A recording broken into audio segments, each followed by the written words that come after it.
Every decision you've ever made, every fork in the road, every yes or no, every moment where things could have gone differently.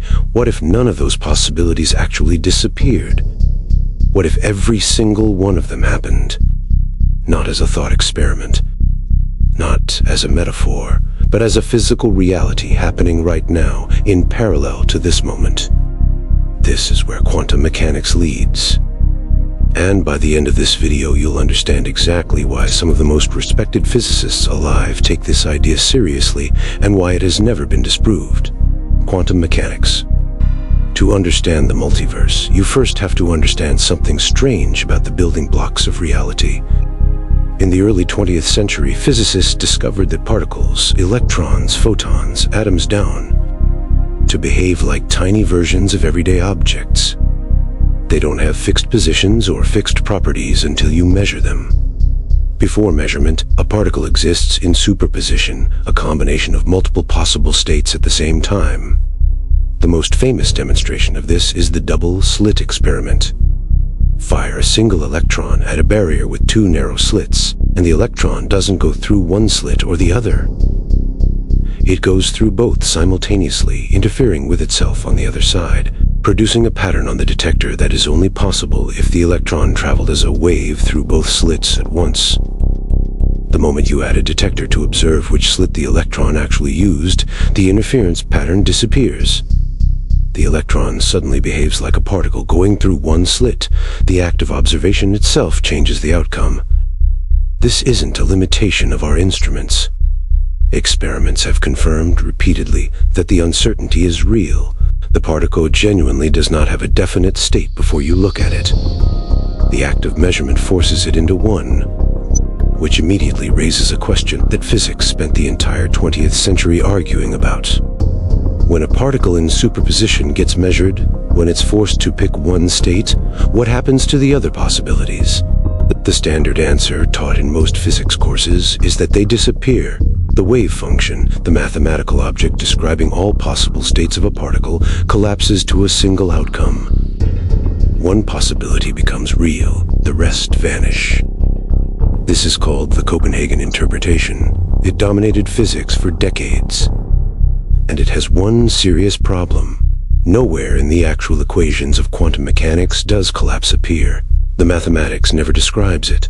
Collapse was added as an assumption, a patch to make the theory match what we observe, without any physical mechanism explaining how or why it happens. Erwin Schrödinger, one of the founders of quantum mechanics, illustrated this problem with a thought experiment that has since become one of the most recognizable ideas in science. Place a cat in a sealed box with a quantum device, one that has a 50% chance of triggering a poison mechanism based on the decay of a radioactive atom. Until you open the box and observe the result, the atom is in superposition, both decayed and not decayed simultaneously. Which means, by the logic of the Copenhagen interpretation, the cat is both alive and dead at the same time. Schrödinger didn't propose this as a serious description of reality. He proposed it to show how absurd the implications of Copenhagen actually were when applied to large-scale objects. The question he was pointing at was this: at what scale does superposition end? At what point does the quantum world give way to the classical world we experience? But Copenhagen never answered that. It couldn't.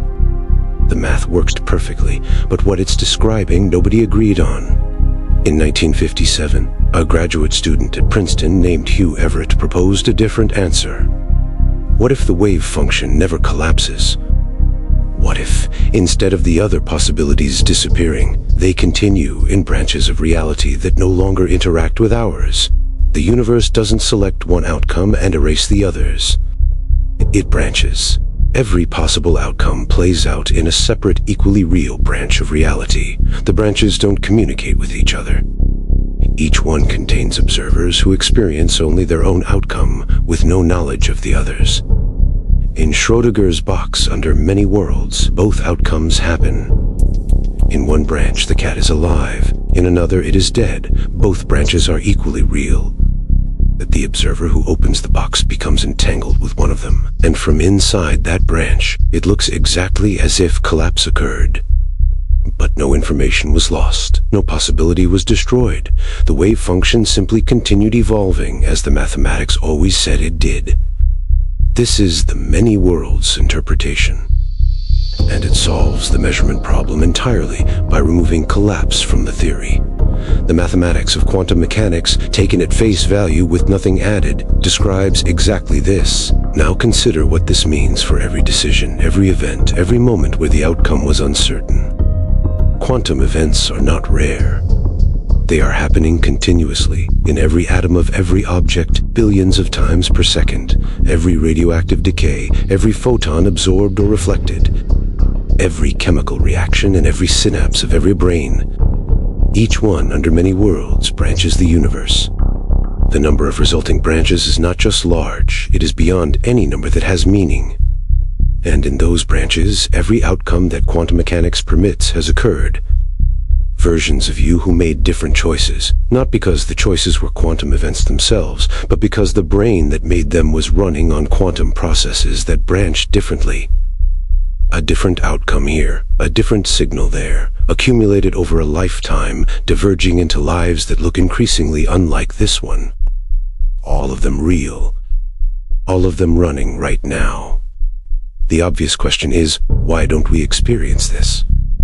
Why does everything feel like one continuous reality, with one outcome following another, rather than a constant branching into infinite versions?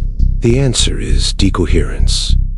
When a quantum system interacts with its environment, and at human scales, everything is interacting with everything constantly, the branches become effectively isolated from each other almost instantaneously.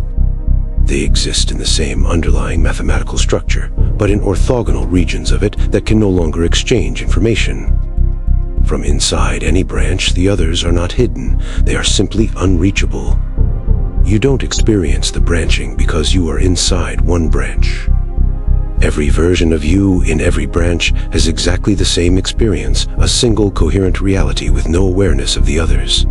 Physicists are divided on whether this is the correct picture. Many worlds was the most commonly endorsed interpretation in a poll of physicists at a Quantum Foundations conference, but only by a plurality.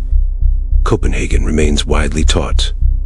Pilot wave theory, relational quantum mechanics, and other frameworks each have serious defenders. What nobody disputes is the core problem they're all trying to solve. Quantum mechanics is the most precisely tested theory in the history of science. Its predictions match experiment to more decimal places than any other framework we have. And yet, after a century, physicists still do not agree on what it is actually describing. The equations are not in question.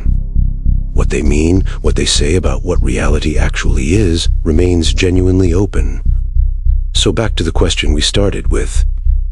Every possibility that ever existed, every path not taken, every outcome that didn't happen. Did any of them actually continue? If many worlds is correct, yes. An incomprehensible number of versions of this moment are unfolding right now in branches of reality permanently beyond reach, each one inhabited by someone who experiences it as the only one. Is Copenhagen is correct, those possibilities collapsed. They're gone. This is the only version that happened. Physics has not resolved which one is true. What it has resolved is this: at the foundation of reality, things do not behave the way they appear to. The universe is either singular and definite, or it is branching endlessly in every direction at every moment. The same equations describe both possibilities, and the question of which one we're living in is still genuinely unanswered. If you made it this far, you're exactly the kind of person this channel is made for. Like the video and subscribe so you don't miss the next one.